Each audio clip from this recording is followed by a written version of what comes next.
Bom dia, mais uma manhã com Deus, priorizando a palavra de Deus. E nesta manhã do dia 31 de março, nós vamos meditar de 1 Reis, do capítulo 1 ao capítulo 4. E que a paz do Senhor encha o teu coração nesta manhã. Vamos falar do livro de Reis, como o livro de Samuel, né? Ele também é dividido em duas partes, Primeira Reis e Segunda Reis, sendo que no original era um livro só. E aí nós vamos ver que não temos aí um autor, né, declarados sobre quem escreveu o livro de Reis. Mas a gente vai ver no livro de Reis que ele revela que Deus ele não se esqueceu do seu povo. Independente da circunstância, né? O povo escolhido havia conquistado terra e neste momento o povo que tinha conquistado foi conquistado. E nós vamos relatar no livro de Reis já o exílio, o período do exílio babilônico, a degradação espiritual, né? E aí nós vamos ver o que acontece aí com a descendência de Davi, né? No início do livro de Reis, nós já vamos ver a transição do trono de Davi, né? Davi já está bem velhinho, né? Capítulo 1 fala isso, que ele já era velho, já estava entrando em seus últimos dias, as roupas não aqueciam mais a Davi e o povo teve, os homens, né? Os servos de Davi deram uma sugestão que procurassem para ele uma donzela que cuidasse diretamente dele, que ficasse exclusivamente para zelar pelo rei, né? Para que cuidasse dele, para que ele pudesse dormir nos braços dessa donzela, para que ele pudesse ser aquecido. E aí procuraram em todos os limites de Israel e encontraram uma jovem muito formosa chamada Abisag. Ela era sunamita e trouxeram ela ao rei. E apesar dela ser sobremaneira formosa, ela cuidava do rei, ela servia ao rei, porém o rei não a possuiu. E aí nós vamos ver que ainda no capítulo 1 começa meio que a disputa de quem é o trono de Davi, né? Nós já temos algum dos filhos do rei morto e Adonias, né, vai usurpar o trono do pai aqui, né? O que ele faz? Como ele via que Davi não se definia, já estava velho, ali para morrer, o que Adonias fez? Ele achava que tinha ali o apoio do sacerdote, o apoio, né? Até mesmo de Zadok, de Adonias, de Joabe, do profeta Natã. Então ele resolve, né, por ele mesmo, fazer uma sucessão no trono do seu pai, já começa a se preparar para assumir o trono do seu pai. E mesmo diante dessas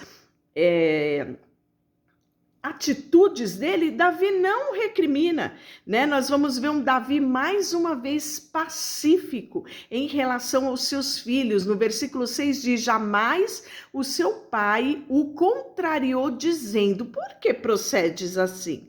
Além disso, ele era de aparência muito formosa e ele nasceu logo depois de Absalão, né? Então ele achava que o trono do pai já era dele por sucessão. E aí nós vamos ver que ele vai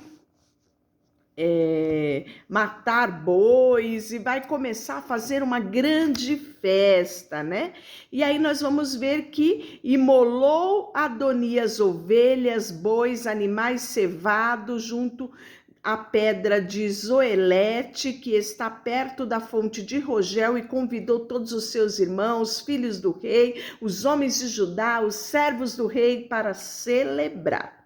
E aí o profeta Natã chama Betseba, porque sabia que Davi havia prometido a Betseba que o trono dele seria do seu filho Salomão. O profeta Natã, sabendo disso, chamou a Betseba e diz: vai, rápido, te apresenta diante de Davi, porque Adonias já está usurpando o trono de Davi. E eu sei da promessa de Davi para com Salomão. E aí ela vai e ela fala para o rei: Senhor meu, juraste a tua serva pelo Senhor teu Deus, dizendo que Salomão teu filho reinaria depois de ti e que ele se assentaria no seu trono. E realmente Davi reconhece isso. E aí nós vamos ver que convidou todos os filhos do rei, né, que estava lá na festa, e aí secretamente desse lado de cá, o rei viu que todos os olhos de Israel estavam ali em cima de Adonias, da festa que ele estava fazendo, né? Estando ele ali ainda a falar, o rei, eis que entra o profeta Natã, né? Então Betseba vai falar e logo em seguida Natã entra para fortalecer ainda mais o testemunho de Betseba, para fazer lembrar ao rei que ele precisava tomar uma atitude, que ele não podia ser pacífico diante daquela situação, né? E aí nós vamos ver que Salomão é constituído rei. Disse o rei Davi: chama Zadok, o sacerdote, Natã, o profeta, e Benaía, filho de Joiadá, e eles se apresentaram diante do rei. Disse-lhe o rei: tomai convosco os servos de vosso senhor e fazei montar o meu filho Salomão na minha mula e o levai a Gion. Então era tradição, aquele que montasse na mula do rei e fosse levado a desfilar, esse com certeza era o escolhido para ser o rei, né? E aí nós vamos ver que o profeta Natã faz exatamente isso, né? Junto com Zadok, fizeram Salomão montar na mula e o levaram a Gion, né? E aí nós vamos ver que pois após ele subiu todo o povo tocando gaita, se alegrando com grande alegria, porque o rei havia escolhido o seu sucessor. Adonias fica sabendo de toda essa agitação, ele e os seus convidados ouviram, né? Até mesmo Joabe, o grande capitão, estava lá com Adonias, né? E aí eles viram o ruído da cidade alvoroçada. Estando ele ainda a falar, eis que vem Jonatã, filho de Abiatar, o sacerdote, disse a Adonias: entra, porque és homem valente, e trago boas novas. Respondeu Jonatã e disse a Adonias: pelo contrário, nosso senhor, o rei Davi, constituiu Salomão como rei, né? E aí nós vamos ver que todos ali se dissipam rapidinho, né? E aí Adonias vai pedir indulto, né? Tremendo pela sua vida, ele vai até a Salomão e pega nas pontas do altar, é a tradição para se pedir clemência, e aí foi dito a Salomão que Adonias tinha medo dele, né? E por isso tinha pego nas pontas do altar. E aí Salomão diz para ele: se ele for um homem bom, nenhum dos seus cabelos cairá por terra. Porém, se achar nele maldade, pode ter certo que ele morrerá, né? E aí sossega o coração de Adonias. E aí nós vamos ver que Davi vai dar as instruções para Salomão e logo mais vai morrer. Capítulo 2. Olha quais são as instruções de Davi. Aproximando-se os dias da morte de Davi, deu ele ordem a Salomão, seu filho, dizendo: eu vou pelo caminho de todos os mortais. Coragem. Eu quero, meu filho, que você seja corajoso e seja homem. Olha, tá aqui escrito, né? Coragem, pois, e ser homem. Guarda os preceitos do Senhor teu Deus, para andares nos teus caminhos, para guardar os seus estatutos, seus mandamentos, os seus juízos, seus testemunhos, como está escrito na lei de Moisés, para que prosperes em tudo quanto fizeres e por onde quer que fores, para que o Senhor confirme a palavra que falou para mim dizendo: se teus filhos guardarem os meus mandamentos para andarem perante a minha face fielmente de todo o seu coração e de toda a sua alma, nunca te faltará sucessor sobre o trono de Israel. Então Davi faz lembrar a Salomão todas essas promessas e de como ele deveria se comportar a partir de então, né? E aí nós temos a morte de Davi no capítulo 2 e logo em seguida nós vamos ver a morte de Adonias. Isso mesmo.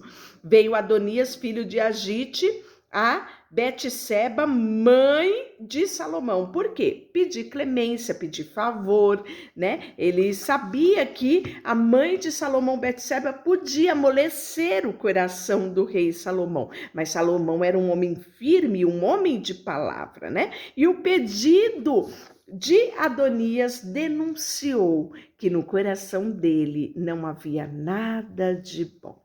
E aí, né, nós vamos ver a morte dele. Abiatar é expulso, né? Ou seja, na verdade, Salomão diz para ele: digno és tu de morte, mas não te matarei hoje, porque levaste a arca do Senhor Deus diante de Davi, meu pai, e porque te afligiste com todas as aflições do meu pai.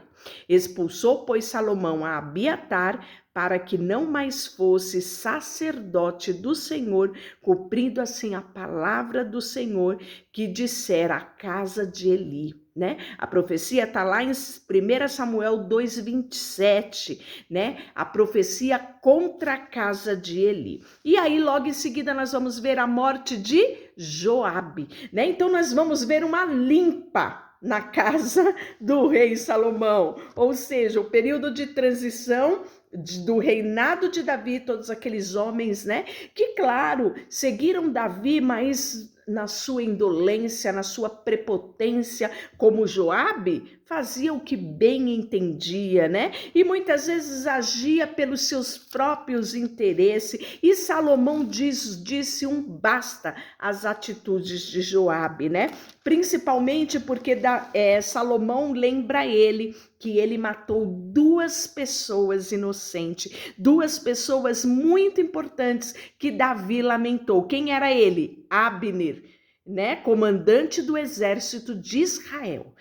Joabe faz de maldade isso, né? E a outra foi Amassa, filho de Jeter, comandante do exército de Judá, né? Então, por causa disso, Salomão determina a morte de Joabe. E em lugar de Joabe, ele vai constituir comandante do exército Benaia.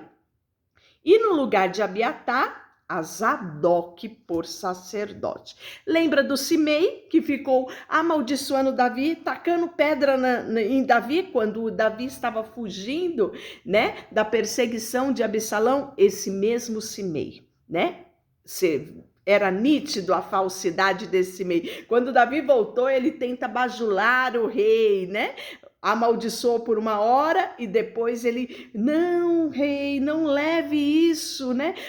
Aquilo que o teu servo disse, não leve em conta. Pois é, esse Simei, né, também comparece diante de Salomão e Salomão diz para ele: olha, edifica uma casa aqui em Jerusalém e habita aqui. Não saias daqui, porque se você sair daqui, você vai morrer, Simei. E aí Simei ficou ali numa boa, achou ótima a sugestão de Salomão. Só que passado 3 anos, Simei esqueceu. E com a fuga de uns escravos, ele logo esquece a promessa, esquece aquilo que Salomão tinha dito e sai de Jerusalém no encalço de alguns homens escravos que tinham fugido. Quando Salomão fica sabendo disso, Salomão vai e manda, né? O rei deu ordem a Benaia, que é o novo comandante, né? Que arremasse se contra ele, de sorte que morreu, assim se firmou o reino sobre o domínio de Salomão, né? E aí nós vamos ver que Salomão, ele vai casar com a filha de Faraó e Salomão vai pedir sabedoria a Deus, né? E a grande prova de que Deus deu a Salomão essa sabedoria é o julgamento da causa das duas mulheres. Deixa eu orar por você. Senhor, nesta manhã colocamos diante de Ti a nossa vida, tudo que temos e tudo que somos, em nome de Jesus. Amém. Deus te abençoe.